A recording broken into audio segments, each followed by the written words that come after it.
The Pepsodent Show, presenting A Date with Judy.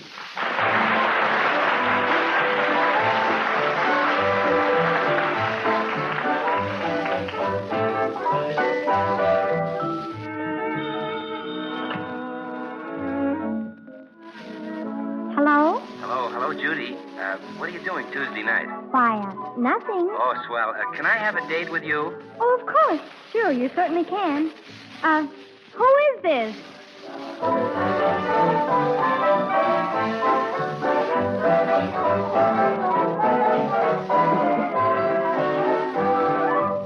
You've got a date with Judy, chaperoned by Pepsodent. You'll meet Judy in just a moment, but right now let me tell you about another date you have. A date down at your corner store to get some Pepsodent tooth powder. And that's an important date, for it'll mark the beginning of a brighter smile than you've ever had before. And lots of brighter dates, too. For you see, Pepsodent with Irium contains the patented polishing agent, composite metaphosphate, that not only makes your teeth feel so clean, but also makes your teeth look so bright. And Pepsodent's the only tooth powder in the world that contains this marvelous ingredient. So remember your date at the corner store. Get a package of Pepsodent tooth powder tonight. And now, slick back your hair and straighten your tie. You have a date with Judy.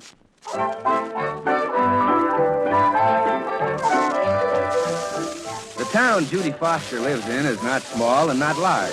But if Judy were to take the census, she'd count only the men. With Judy, there are always too few or too many, as the case may be. Right now, there's one too many in the Foster living room, a creature named Herbert.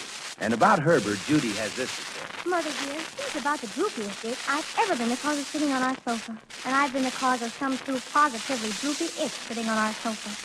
Mother, darling, would you please, as a special favor, go downstairs and be simply precious to him? Me be precious to him, Judy? Yes, on account of it's very discouraging to boys to have a girl's family popping around and being sweet. Now, if you go down and be awfully nice to him, it'll discourage him and he'll go home. I'm not very flattered about the way you want to use my charms, Judy. But if I go out with him, somebody will see me with him. Oh, please help me, Mother. But are you sure it would work? I might go downstairs and be sweet to him, and he'd simply love it. And he'd come every evening after that just to see me. Mother, you're 38 years old. Well, I'm still rather glamorous, though. Father says so time and time again. Oh, Father. Really, Mother, I think it's very undignified to speak of luring Herbert in that undignified manner. At your age. I'm rather well preserved. At least, rigor mortis hasn't set in yet. Hey, Judy, you better come downstairs and collect this item of yours named Herbert.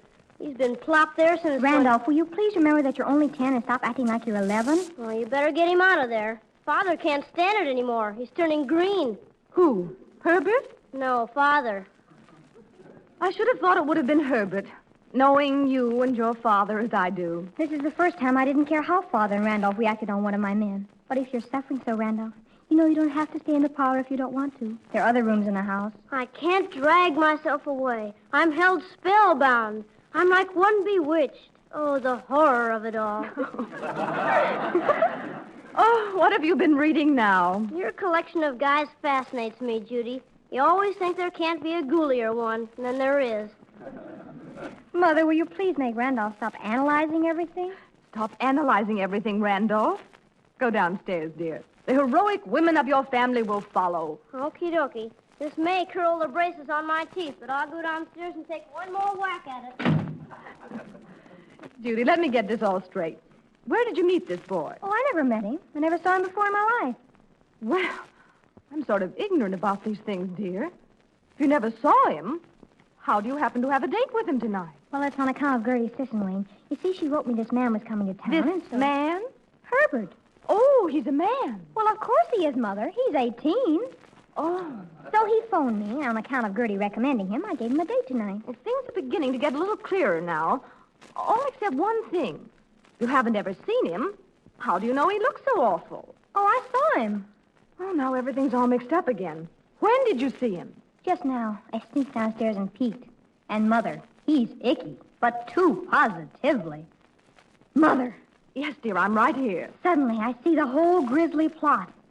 It's Gertie Sissenwain, because I took a date away from her up at the lake last summer.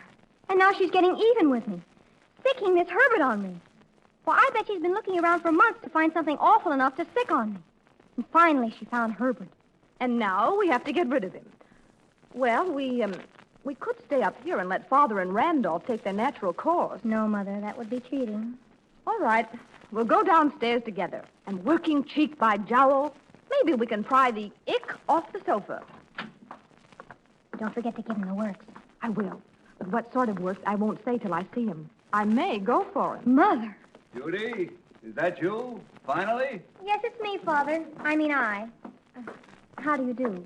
I suppose you're Herbert Tompkins, I presume. Well, Father isn't Herbert Tompkins, and I'm not, so I guess you hit it right on the nose. Randolph, please. How do you do, Herbert? I'm Judy. How do you do? This is Mr. Foster, my father. Yes, I've been talking to Herbert. And this is my brother, Randolph. Yes, I've been listening to Herbert. And this is Mrs. Foster, my mother. Oh, I'm so happy to know you, Herbert. Judy's told me so much about you. Shall we all sit down? Thank you. Nice evening, isn't it? Oh, lovely. Beautiful for this time of year. Yes, it is. Where did you say you were from, Herbert? Cleveland. Oh, Cleveland. Isn't that lovely? Cleveland's a beautiful city. Yes, it is. Let me see. Who do I know from Cleveland? Do you know the Dunlaps? No, I don't. Oh. Well, I know some people there by the name of Spencer. Do you know them? Spencer? No, I don't. You don't. They're in the brewing business. I don't know him. Do you know the Eldridges? Well, the name is awfully familiar. Mr. Eldridge is in the canning line. He's a great salesman. You know, I don't know him. Herbert, do you know the McSlap cabbages? The McSlap cabbages. Well, I know of them. Oh, Mr. McSlap cabbage sells snowshoes. Oh, yes, I've heard of him. Well, isn't that lovely? Imagine you knowing the same people. Oh, this is a small world when you think Randolph, have you ever been to Cleveland? Has Father, and he knows the Eldridges. Mother, will you please make Randolph stop making up people? Randolph, your sister says to stop making up people. Have her tell that to me directly sometime. Herbert, there's something important, vital that I want... I'll never forget old Ed Eldridge. You know, one time Father, please. Huh? Herbert, I feel simply dreadful about this because, you see, I'd absolutely forgotten about another engagement I had. But, gee, I had some tickets for the show. I'll go. Now, Randolph, nobody asked you. Oh, how lovely and thoughtful of you, Herbert, to have bought tickets for a show. So I'm terribly sorry, but I'm afraid it would be the most tactful thing for you to leave before this other person comes. On account of it might be very embarrassing for you to meet. On account of the most tactful thing when you... I'll walk to the gate with you, Herbert. Thanks, Mrs. Foster. I'll make it up to you real soon. Honestly, I will. Oh, I think I hear a car driving up in front of the house. You better go through the side door, Herbert. Quick, this way. Well, good night, night, Herbert. Judy. Good night. Good night. Mrs. Good night, Mrs. Good night. Good night. Well, thank everything he's gone. You didn't give me much chance to use my charm on him. Oh, is that what it was, charm? Judy, did you really have another engagement for tonight? Of course not. But wasn't I tactful, Mother? No, but it got rid of him. And I'm sure Father was helping, too. What did you talk to him about before we came downstairs, dear? Hubcaps. Hubcaps? Automobile hubcaps. It was very dull. Oh, dear, a whole evening and I'm stuck without a date. Now I don't know what to do. You had a date. Oh, him. I certainly must be very unpopular not to have anybody phone me. If nobody does, what'll I do? I don't understand, girls. Who wants to? Oh, Mother, you answer. Because I don't want men to think I'm sitting by the telephone waiting for them to call. Oh, you wouldn't want to give him a false impression like that. I should say not. Keep still, Randolph. Hello? Yes? Yes, she is. Judy, it's for you. Is it a boy? Judy, I don't want you to take this too hard. I hate to break it to you, but it's a girl. Oh, no, dear. Hello? Hello, Judy. This is Gloria. Haven't you got a date either? No. Look, it's only 8 o'clock and a date can call anytime up to 8:30. I always give up at 8:30, so maybe we oughtn't to hold up the line. Well, you're positively right, Judy. But do you mind if I just say something quick? Somebody might be trying to get me on the phone right this minute. Well, just listen to this, Judy. There's a new man in town. I heard Ruth talking about him this afternoon. There is. Yes. And from what I understand, he must be quite the something. They call him Tiger. Oh, a wolf? I imagine that's the idea. Anybody called Tiger, it'd be sort of Well, you know. You sure would. You think we could get to him anyway? The only person who knows him that I know is Ruth. Well, I'll give her a buzz and see if I can find out anything. Call me back if you hear anything. Okie dokie, I will. 3, 6, 5, 4. It isn't 8:30 yet, dear. I know, but I'm sacrificing tonight for the future. Oh, how brave of you, dear. Hello? Hello, Ruth. This is Judy. Oh, haven't you got a date either? No. Well, would you mind calling me back about 8:30? Well, I just want to say this quick. I hear there's a new boy in town, a Tiger somebody or other. I hear he's cute, and I understand you know somebody who knows him. Hello, Edith. This is Ruth. Listen, I hear this new man in town, this Tiger, is terribly cute. I understand you know somebody who knows him, and I'm not me. Gloria, this is Edith. I hear this new man in town, Tiger, is too positively glamorous.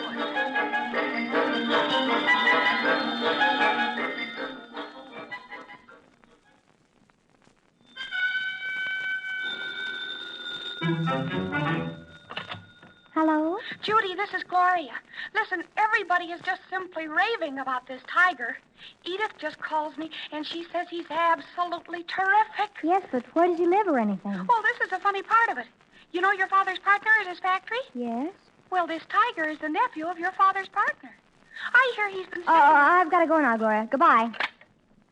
Father? Well, were you addressing me? Father, you know your partner at your factory? Yes, by some strange coincidence, I do.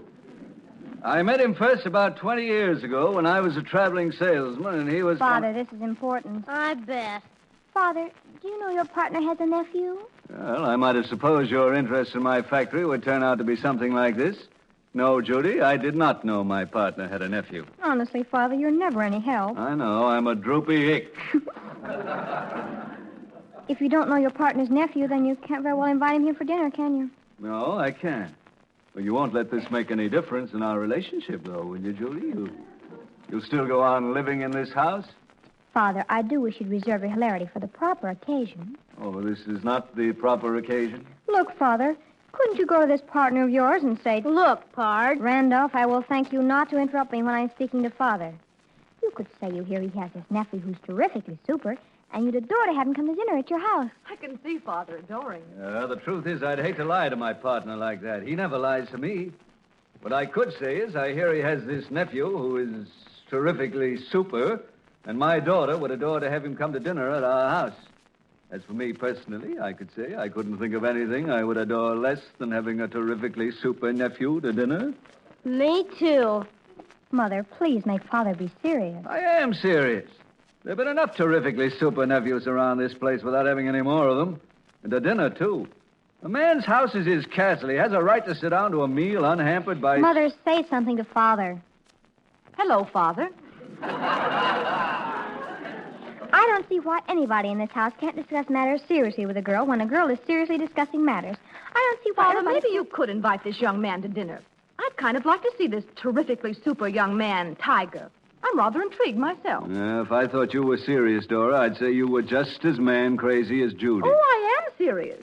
To tell the truth, I would adore to have this terrifically super nephew to dinner. I want to see what a boy called Tiger looks like. Very tigerish, I hope. With his dripping paws all over everybody. You will do it, won't you, Father? All right, but I never heard of anything so disgusting in all my life. Seems to me Judy could be called Tiger. When I was a young man, girls didn't come after me with their dripping paws. Oh, didn't they just? Oh, Father, you're a sugarpuss. I think it's wonderful you to invite him. Just wonderful. I think I'll run upstairs and try a new polish on my nails. Is that the way girls always express themselves, by trying a new polish on their nails? Don't be drooly, Father. I just want to see if the cerise will go with my chartreuse. I'm going to wear my chartreuse gown Thursday night. What's Thursday night? That's the night you're going to invite Tiger to dinner for. So soon? Dora, do you understand young girls? Yes, dear. Well, I don't. That's why I was able to hook you. I was never hooked. I married you of my own free will. Yes, dear. Dora, what are you thinking about? About Tiger. Do you remember what you used to be called when you were a young man? Oh, what? Bearcat. Bearcat Foster. So I was. Oh, you were terrifically super.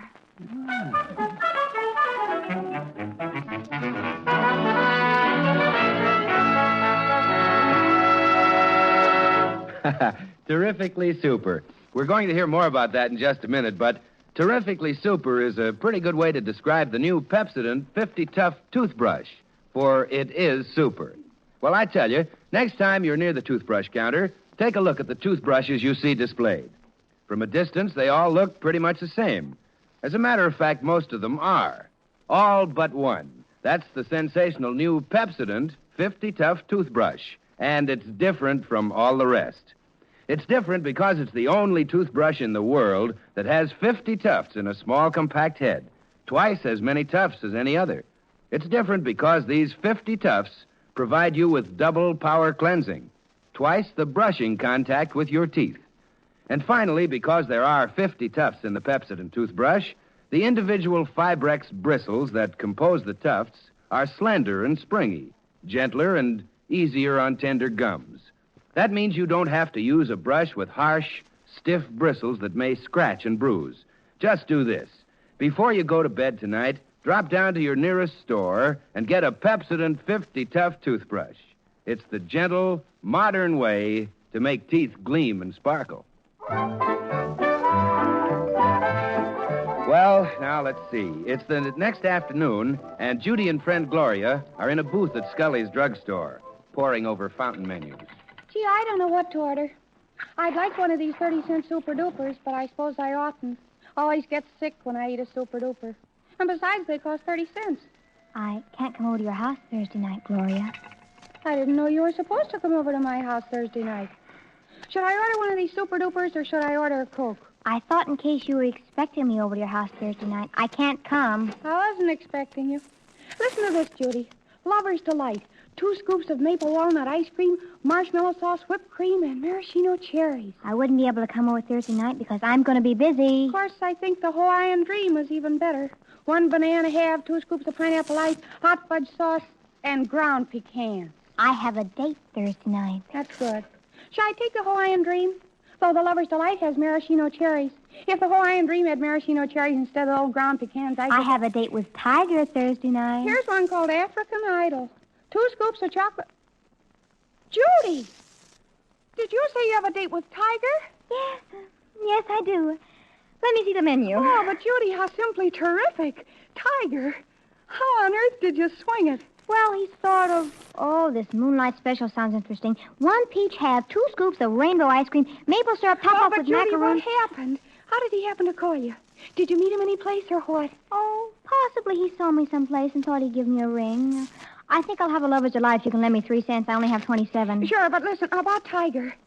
You mean he just saw you someplace and found out who you were and called you? I guess so.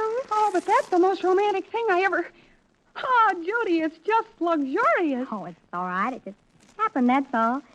Yes, I think I'll have a Lover's Delight. Oh, I wish something like that had happened to me sometime.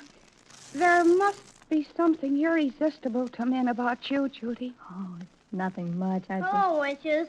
Oh. Hello, Randolph. What are you two blabbing about today? I and Curly were standing outside, and we saw you two through the window blabbing. And I said to Curly, I bet they're blabbing about... Randolph. Oh, I have good news for you, Judy. Father just got word Tiger accepted his kind invitation to dinner on the evening of Thursday, June... Oh. Well, I guess that's all I know of interest to you. So long, wenches. Hello, Freddie. Hello, Randolph. Well, girls, I'll take your order now. What's it going to be?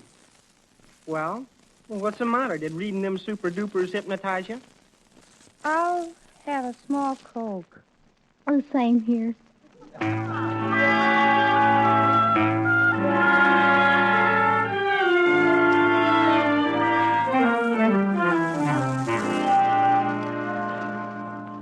It was the most vicious and malicious thing anybody ever did. All I did was tell the truth. Well, you didn't have to tell it in front of my best girlfriend. Do I got to be careful who I tell the truth in front of? A girl can't even have a private life without her own brother telling every single thing she does. I didn't say you did anything. I said Father invited him.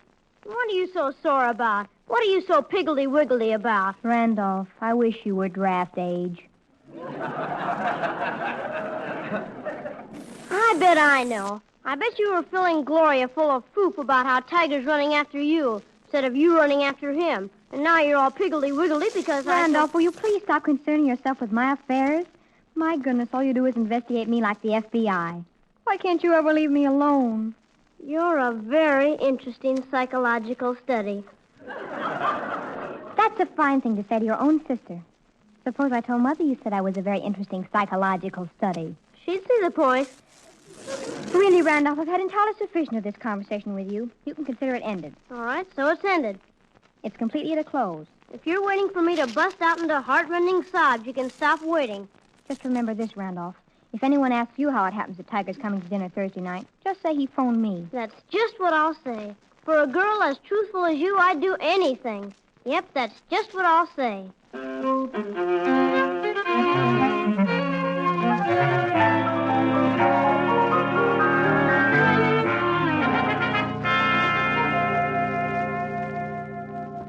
You know, Curly, my sister's being pursued by some guy, Tiger. Ever hear of him? Sure. My sister, Ruth, she's been talking about him for a week.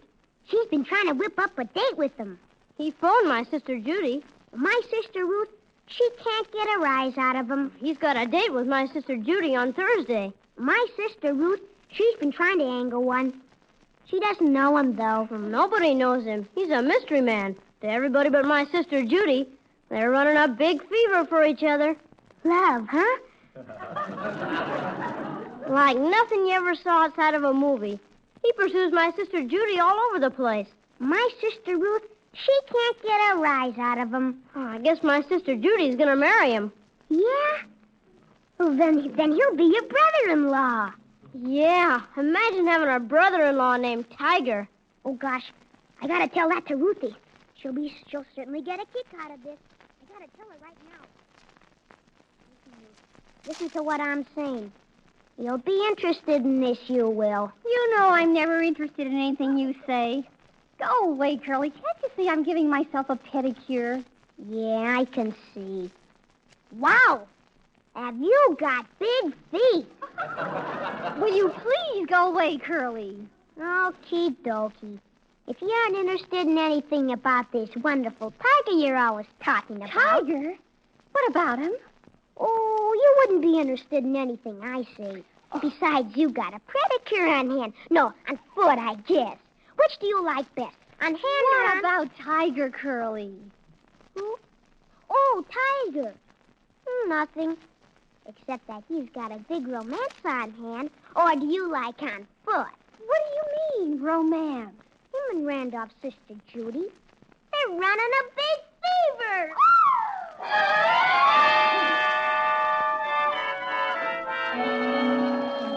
Hello, Edith. This is Ruth. Guess what? You know who Judy Foster's running around with? Tiger. Yeah, and she never said a word to us.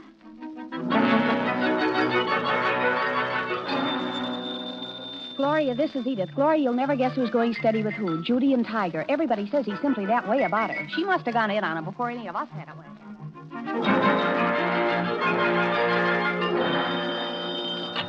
Hello? Hello, Judy. This is Gloria. Oh, hello, Gloria. Judy, Randolph was wrong about what he said in Scully's yesterday, wasn't he? He was? Oh, he must have been, because everybody in town is talking about you and Tiger and the way he's pursuing you. They are? Yes, and I think it's just luxurious. Judy, are you engaged? Engaged? You mean to be married or something? Oh, isn't it true? Well, there isn't much in it. I'm not exactly engaged.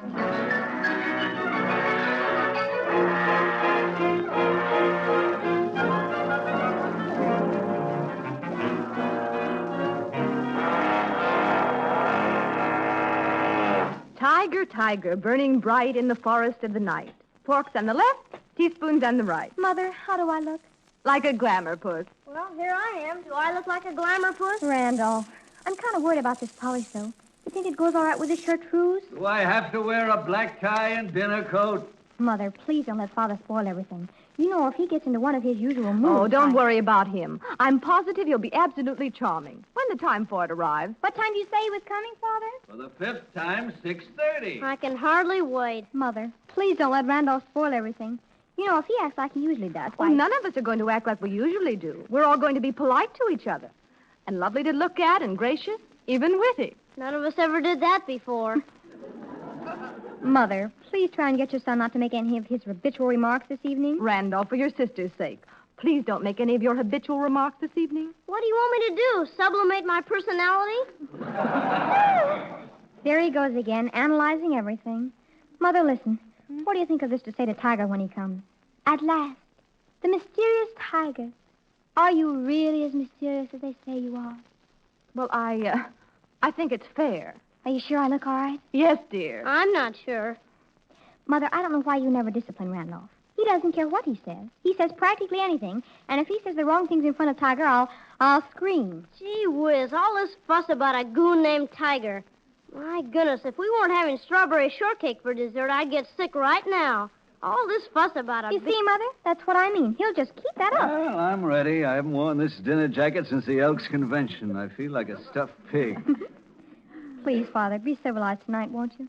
Just this once. Dorothy, I have to let your daughter talk to me like that? Civilized just this once indeed. Oh, I wish everybody'd stop appealing to me to make everybody else stop doing everything. Can't anybody in this house ever stop anybody else by themselves? Oh, Mother, please don't get excited now. It's bad enough Father's all excited, and Randolph will probably act like a boor. Oh, if only everybody calmed down. Calm down, everybody. He's here. Tiger's here. Now, nobody get excited. Everybody be absolutely themselves. I'm myself. I'll go to the door. Do I look all right? Do my nails look terrible with this chartreuse? Well, guess I'll open the door. At last, the mysterious Tiger. Are you really as mysterious as they say? Hello, Judy. Herbert, what are you doing here? Well, this isn't the wrong night, is it? Because tonight was when I thought my uncle said for me to Your come. uncle? You aren't Tiger, are you? That's what they call me. Why? No reason. I just... Hey, what's the matter with Judy? Her face is chartreuse.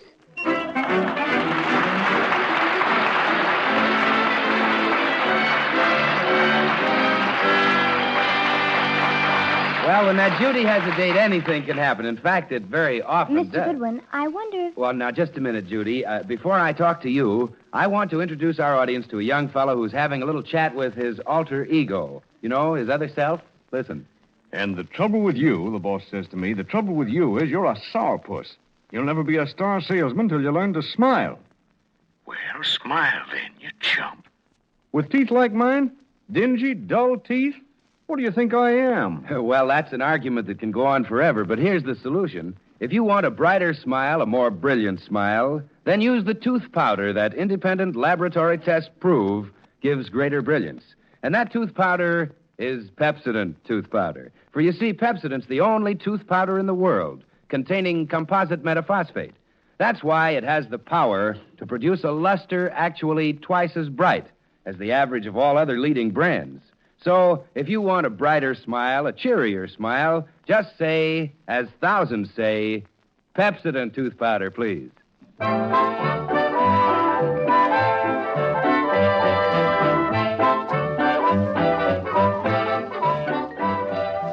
Well, good night, Judy. Good night. I had a perfectly wonderful time. Oh, really, the pleasure was mine. I'm not doing anything next Tuesday night. In that case, it's a date. I think that would be simply super.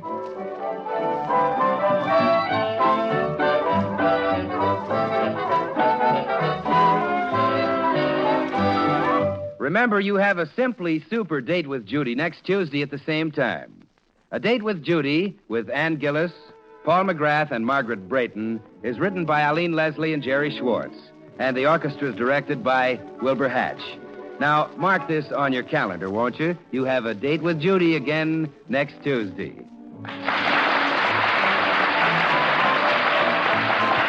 Bill Goodwin speaking for Pepsodent. This is the National Broadcasting Company.